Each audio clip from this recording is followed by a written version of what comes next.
This is what I'm talking about when I continuously to harp on the lack of killer instinct that this basketball team has, okay? It's not because I don't like the Cavs. It's not because I don't respect them. It's not because I don't think that they have good players. No, my frustration is that they are not living up and playing up to their potential. And it just, nothing aggravates me more than missed opportunity and folks that take opportunities that they are given and earned. Okay, I don't want to be fair. Like, you earn opportunity, but then you waste it. You don't take advantage of it. You don't realize your potential. You're not grateful for the opportunity that you were given to maximize it, show the love and appreciation to the folks that gave you that opportunity or put you in position to have those opportunities. Like, that stuff just drives me crazy because they don't come around all that often. Like this era of Cavs basketball that we're in, right? Let's go sunny side up. We've seen how bad it could be here in Cleveland, right? We've seen the perennial playing for ping pong balls and hoping you win the draft lottery, which they've done a few times. You could argue no one has benefited more from the draft lottery than the Cavaliers. Maybe the San Antonio Spurs would like a word there. And the Washington Wizards, at least this year, benefiting. But, like, just in general, though, like, it could be bad. But, like, credit Kobe Altman. He's put together a competitive era of Cavalier basketball the last 4 years. Okay? They, for the most part, self-built. I know the James Harden infusion changes that part of things a smidge, but like it has been fun the last couple of years when you are making the playoffs, and I'm fine sitting here this morning talking about an organization and a team that's trying to get to the next level in the postseason rather than the conversation that we're usually having about the football team in town who can't get out of their own way and can't deliver for their hungry, loyal fans. I agree. A competitive team on a consistent basis. You get maybe once every 10 years you get a team, or most recently the 2 and 6 years or whatever. The stretch that we're in now. Like they failed to deliver a consistent winner. We bemoan the Guardians who deliver consistent winners year in and year out. Even though they don't win the World Series, they're not in the American League Championship Series every year, but they're at least in it. They at least find a way to put a product on the field that can win some games for fans. So, like, I understand it could be a lot worse for the Cavaliers. And yes, Kobe Altman's done a pretty good job of getting the franchise on solid footing. But I got the itch now. I'm sorry. Like, this is the 4th straight year that they're in the playoffs. And it's the 4th straight year where, Nick, I just feel like we're continuing to have the same conversations about them. And I'm starting to think that this is just in their DNA. They're great players. They're great dudes. They represent the Cavalier organization. They represent the city of Cleveland with class. They do. Okay? They do. And that's great. And maybe that's like maybe what makes this even more upsetting is because, like, how much you grow to like these guys as a team every regular season, and then they get to the postseason, and expectations are a dangerous thing where you know that this team is so good because you see it during the regular season, and now it's sitting here in back-to-back series. It's like, guys, how are we struggling against the Raptors? Like, how are the Pistons? And I liked what our last caller had said before we went to break. Like, Marcus Sasser, wow. B-ball Paul Reed is doing this to you? Wow. Like, if this was a team, Daryl, with Mitchell and Harden, if this was a team that got to the NBA Finals and they just got beat by Oklahoma City or San Antonio because those teams are just as talented, if not more than they are, I think you and I would sit here and be gentlemanly about it. Right. But the fact that I don't believe that the Raptors were as talented as the Cavs to force that thing to 7. I don't think the Pistons are as talented as the Cavs, and this shouldn't be 7 games either. That's where the frustrations come in, and that's why it feels like they're colossally underachieving. And that's when you start talking about the stakes and the changes and all of the things that could come, is when that underachievement continues to repeat itself year after year. You know what's an intrusive thought that popped into my head during that phone call? What? He's right. That the athleticism, the youth of the Pistons is bothering the Cavs. It might be a young man's league. Well, it might be. You know, the OKC, the young. Spurs. The Spurs, young. New York, young. On the precipice of young, yeah. but you got young athletic dudes. Here's the unfortunate thing about where the Cavs are at. How do you get young? I don't know, because you don't have any draft picks. So you might just have to go superstar hunting with this old group that you've got, and you might as well just try to maximize Donovan, whether that's getting LeBron this summer, whether that's getting Giannis this summer, because I don't know how you get young. You don't have the picks. Well, I mean, and part of the stakes of tonight's game is that if they lose, I think Kenny's getting fired, because failure to achieve the objective of getting to the conference final after making multiple moves at the trade deadline, not only to bring in James Harden, but to bring in Keon Ellis, to bring in Dennis Schroeder as well. Hey, there's also another elephant in the room to that conversation. Who's coaching the Pistons? JB? Is JB out coaching us right now? Who's coaching the Knicks? Guy you fired not once but twice. Half the league's fired Mike Brown, to be fair. To be fair, yeah, okay. Just saying, though. It does add to the stakes of this evening that the coach that you literally had and fired because he couldn't get it done in the postseason. You know, turned the JB Detroit Pistons around. JB's just right now. He's getting ready for two things. He's getting ready to bark at the refs. That's perpetual. Well, yeah. And he's getting ready for if they win this game, the victory lap that he'll take post-game all over the graves of the Cleveland Cavaliers and Kobe Altman and Cavs Dan. I don't want to live in that reality. I don't. I could see him opening the press conference with, I'd just like to thank Dan Gilbert for the severance check. And I would like to thank the Cavaliers for remaining the marshmallows that I tried to get them not to be while I was there. Oh, I don't want to live in that world. I'm telling you. That's a dystopian world that we could be living in, Daryl Ryder. Yes, the Cavaliers, in my view, I still feel like they're the better basketball team, the more talented basketball team. They should win this game tonight. But should and what actually happens, two completely different things here, okay? And they have played themselves into this position. They gave away their leverage Friday night with that dud. 20 turnovers, 28 points allowed, offset turnovers. Your $100 million backcourt, 12 of 33 from the field. They combined for 41 points. That doesn't get it done in a closeout. I'm sorry. And, Evan Mobley played well, 18-6. Jared Allen, no, okay, 13-8. But it's just collectively, it's not enough. Sam Merrill was your big scorer off the bench with 10. Max Strus right there, 2 for 9 from the field, 6 points. However, even though he was 2 for 9 from the field, Strusy gives you that, he gives you that extra energy, and he gives you that.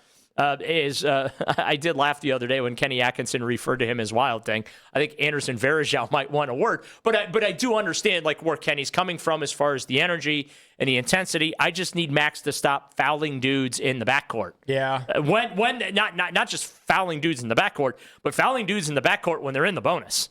Okay, I need Strus to the time and place, Max. Okay. Love your intensity, love your passion, love everything you bring.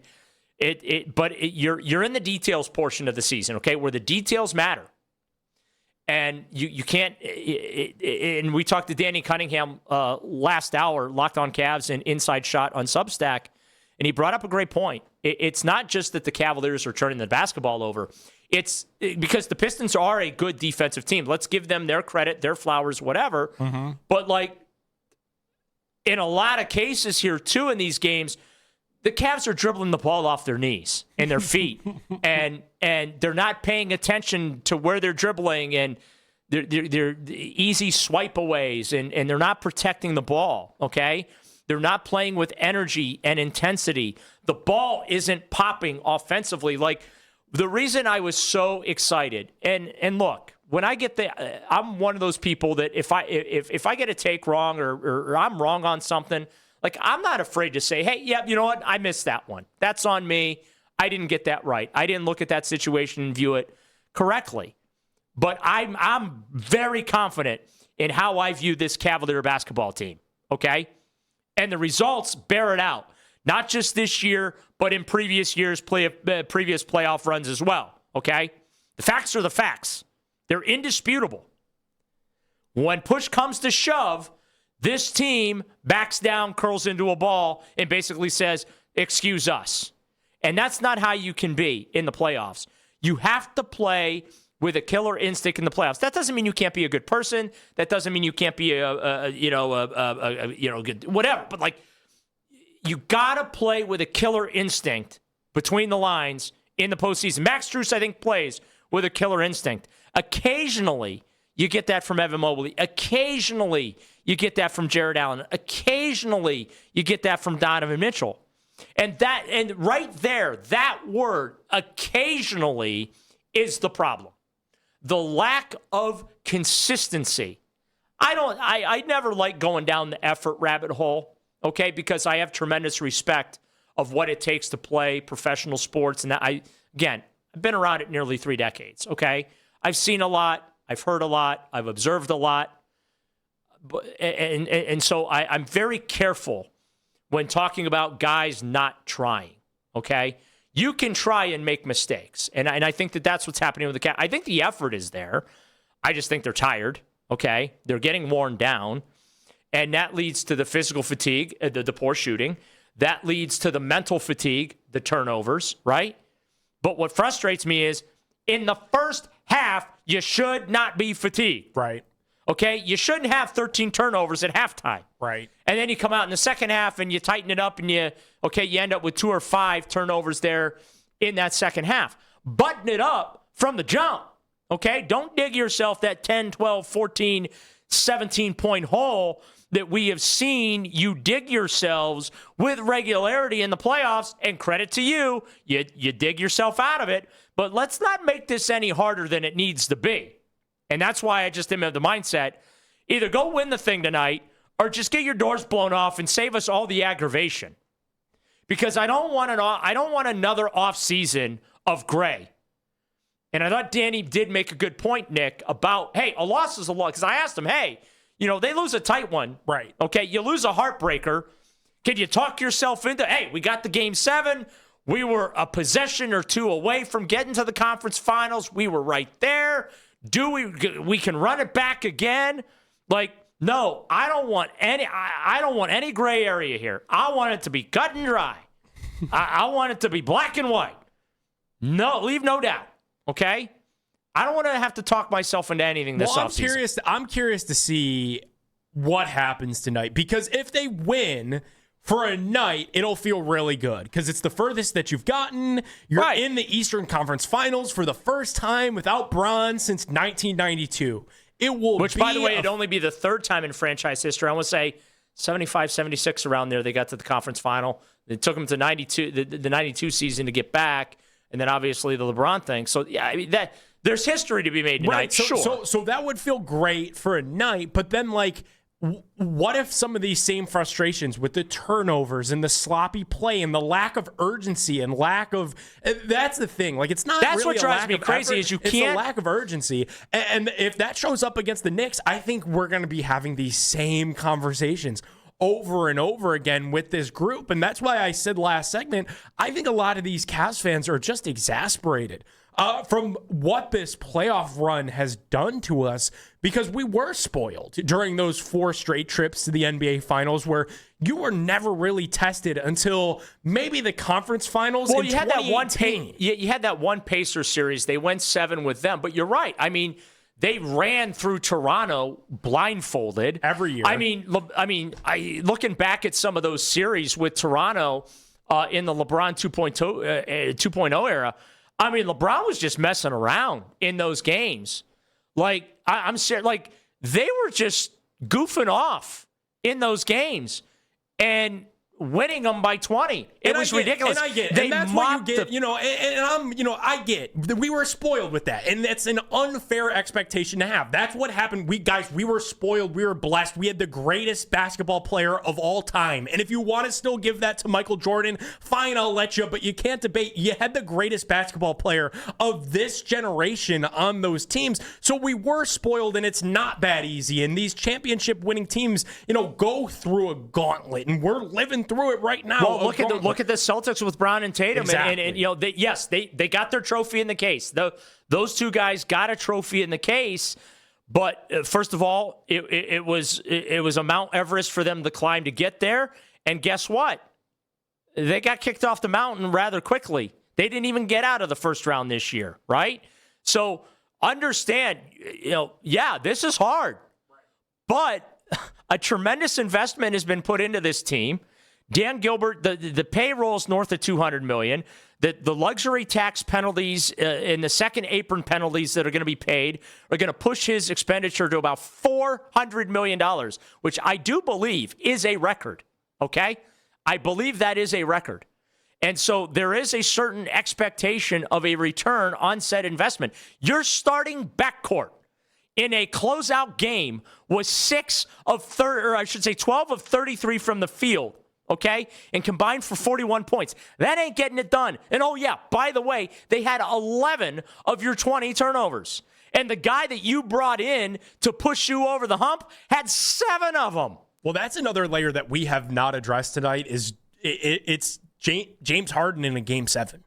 Yeah. There's that whole thing out there also. So when you're looking at the pressure, I wasn't in a good mood until you brought that up. Sorry, well, you weren't. You've been saying how nervous you were all morning long. Say that shows up. Like, now we're not just questioning coaching and what announcements could come from Shams Charania tomorrow morning if they don't win. Forget tomorrow morning. It might come at midnight tonight. But then, like, what could Dan Gilbert just be done with Kobe Altman and be like, bro, like, we made this Harden deal. He got 10 years older going from Garland to Harden, and this was supposed to be the guy that was getting us over the hump. And, like, if he has a Game 7 meltdown, everybody will pull up the history of Game 7 meltdowns that he's had from the onset of time, and then there will be a freak out on that front also. Like, winning cures everything. They need a win tonight. It's a great deodorant. If they win tonight, it will serve as that deodorant for them, and then they're going to have to win again against the Knicks. But this is the situation that they created for themselves. Like, they did this to themselves. They could have won this game Friday, and we would be sitting here optimistic, previewing a game 1, that the Cavs found something. They would have won 4 straight at that point, coming back from down 0-2 against the Pistons to just handle business against the We'd be feeling so good. But here we sit again, man, doing almost the same exact show that we did before Game 7 against the Toronto Raptors. Nervous. That's how I would title this show, Michael, when you're putting everything up on that free Odyssey app for people. Nick and Daryl are nervous about Game 7. That's every segment. I need a paper bag to hyperventilate into. 216-474-0092. The phone lines are packed. Evan, Andy, Jeff, Ryan, Jeremy. We go interstate next. We got a call from Texas. We got a call from Florida. We'll get you all in. Promise. We're with you till noon. Game 7, how you feeling? It really is sweaty palms time, man. It feels like the fate of the franchise is hanging in the balance tonight, and that is not me being dramatic.